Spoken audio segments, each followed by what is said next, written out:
warahmatullahi wabarakatuh. Halo semua, perkenalkan nama saya Nurul Maulia Agusti. Perkenalkan, nama saya Safira Putri Salsabila. Perkenalkan, nama saya Pinsar Alfian dari kelompok 1, kelas 7H. Kami dari kelompok 1, kelas 7H, mata kuliah Filsafat Pendidikan, Prodi PGSD FKIP UHAMKA. Pada video kali ini, kami akan mempresentasikan mengenai karakteristik pendidikan di dalam kurikulum 1947. Selamat menyaksikan. Sebelum masuk penjelasan mengenai karakteristik pendidikan di dalam kurikulum 1947, sebelumnya saya akan menjelaskan mengenai sejarah kurikulum 1947. Kurikulum 1947 merupakan kurikulum pertama yang lahir pada masa kemerdekaan, lebih tepatnya 2 tahun setelah merdeka, dengan menggunakan istilah dalam bahasa Belanda yaitu leerplan, yang berarti rencana pelajaran. Pendidikan pada masa-masa awal kemerdekaan berada di bawah kendali Suryadi Suryaningrat, yang menjabat sebagai Menteri Pengajaran dan menyusun kurikulum 1947. Kurikulum 1947 di Indonesia pada saat itu masih dipengaruhi oleh sistem pendidikan kolonial Belanda dan Jepang, sehingga hanya meneruskan yang pernah digunakan sebelumnya. Kurikulum 1947 ini yang berjalan saat itu dikenal dengan sebutan Rencana Pelajaran 1947 dan yang baru dilaksanakan di sekolah-sekolah pada tahun 1950. Asas pendidikannya ditetapkan oleh Pancasila. Kurikulum pada saat itu meneruskan kurikulum yang sudah digunakan oleh Belanda karena pada saat itu bangsa Indonesia sedang merasakan suasana kehidupan yang berbangsa dalam semangat juangnya untuk merebut kemerdekaan. Sehingga pendidikan sebagai development conformism atau ciri utama pada kurikulum ini menekankan pada pembentukan karakter manusia Indonesia yang merdeka, berdaulat, sejajar dengan bangsa lain di dunia. Kemudian, kurikulum 1947 tidak mengutamakan pikiran, namun pendidikan watak, kesadaran bernegara dan bermasyarakat.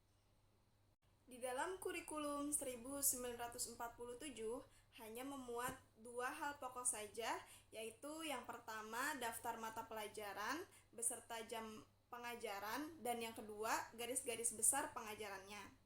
Materinya berhubungan dengan kejadian dalam kehidupan sehari-hari dan perhatiannya kepada kesenian dan pendidikan jasmani.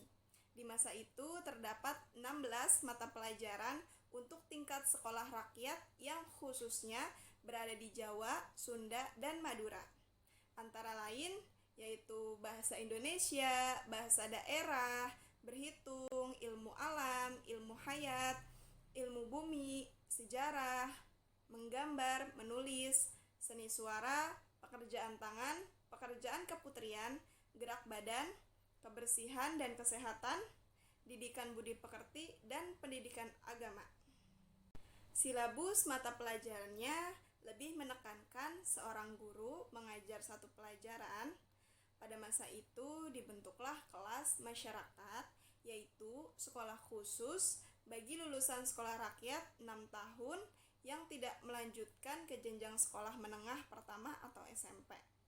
Pada kelas masyarakat tersebut mengajarkan berbagai keterampilan seperti pertanian, pertukangan, dan perikanan. Tujuannya agar anak mampu memiliki kemampuan yang setara seperti jenjang sekolah menengah SMP dan bisa langsung bekerja. Selanjutnya di sini saya akan membahas tentang kelemahan dan kelebihan kurikulum 1947. Yang pertama ada kelemahan kurikulum 1947. Dalam mengembangkan suatu kurikulum, tentunya memiliki suatu kelemahan dan kelebihan yang terdapat dalam kurikulum tersebut. Beberapa kelemahan dari kurikulum tersebut yaitu yang pertama, dalam pengajarannya mengarah pada pola pengajaran penjajahan karena masih dalam masa penjajahan kolonial Belanda dan Jepang. Yang kedua, orientasi yang terdapat kurikulum 1947 lebih kepada ranah afektif dan belum mengarah pada ranah kognitif dan psikomotorik. Yang ketiga, titik beratnya pada materi apa saja yang tepat diberikan kepada siswa di setiap jenjang pendidikan. Yang keempat, peserta didik bergantung sepenuhnya kepada pendidik sehingga tidak terjadi pengembangan secara individual. Yang kelima, belum diterapkan di sekolah-sekolah sehingga belum memberikan dampak pada terlaksananya pendidikan dan terbentuknya bangsa Indonesia hingga secara resmi dilaksanakan pada tahun 1950. Kemudian, di sini ada kelebihan kurikulum 1947. Yang pertama, ada mencerminkan kesadaran sebagai bangsa yang berdaulat dan mendudukan pendidikan sebagai faktor penting dalam memperkokoh berdirinya negara Indonesia melalui persatuan dan kesatuan untuk mengusir penjajah. Yang kedua, memiliki fungsi strategis yang dapat mempersatukan bangsa Indonesia melalui pendidikan.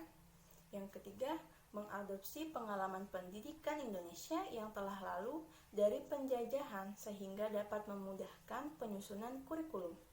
Yang keempat, disusun dengan landasan filosofis masyarakat Indonesia sebagai suatu sistem yang dapat menentukan arah hidup serta menggambarkan nilai-nilai apa yang paling dihargai dalam hidup, berbangsa, dan bernegara. Di sini saya akan menjelaskan tentang karakteristik kurikulum 1947. Kurikulum 1947 adalah kurikulum pertama yang lahir pada masa kemerdekaan, memakai istilah Leerplan Plan.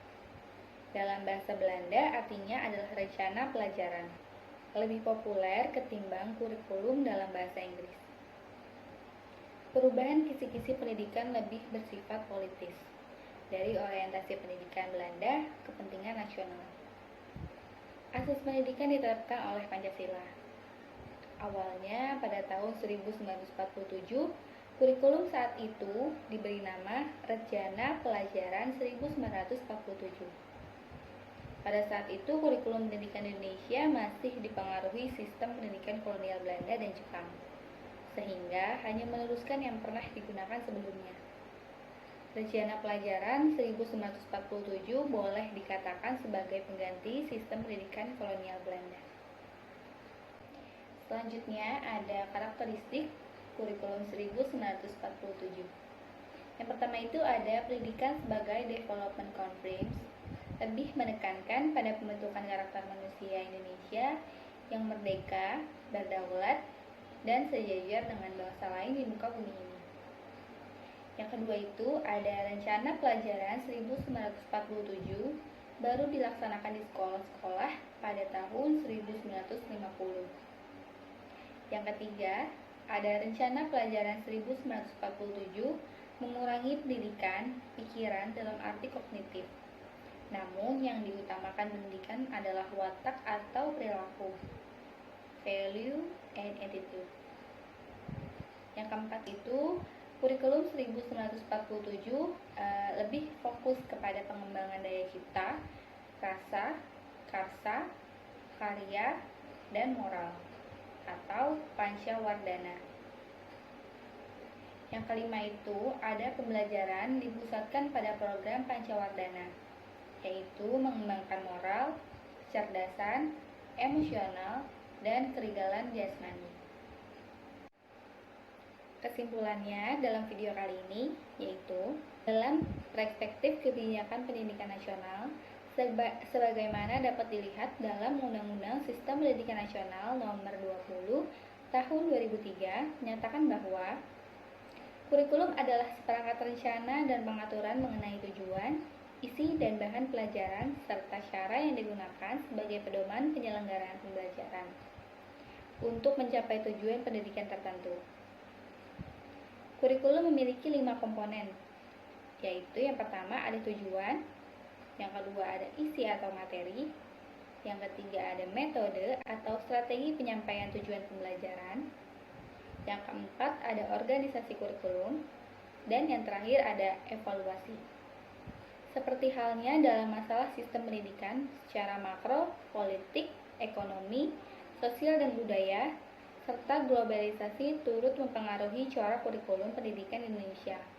Dari mulai periode awal, yakni masa kemerdekaan dan pemerintahan Orde Lama, Orde Baru, Reformasi, hingga kurikulum 2013 yang baru saja diimplementasikan. Dari sekian banyak faktor politikal atau pemerintahan, paradigma politiklah yang hingga kini dirasakan memberikan pengaruh paling kuat dalam perubahan pengembangan maupun penyempurnaan kurikulum dari masa ke masa. Tidak ada yang salah apabila terjadi perubahan kurikulum. Jangankan setiap 10 tahun sekali, setiap tahun 10 kali pun tidak menjadi masalah kalau memang dikehendaki. Yang menjadi soal adalah dengan tujuan dan alasan apakah perubahan itu terjadi, dan apakah tujuan serta alasan itu memang dibenarkan dan dibutuhkan sekarang sebagai antisipasi masa depan.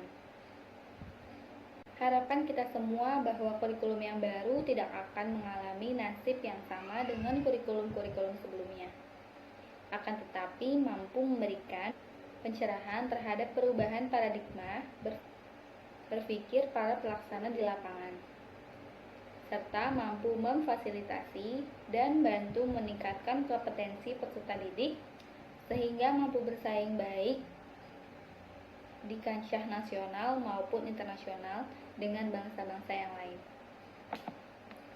Sekian dari kami, kurang lebih ya mohon maaf, semoga bermanfaat.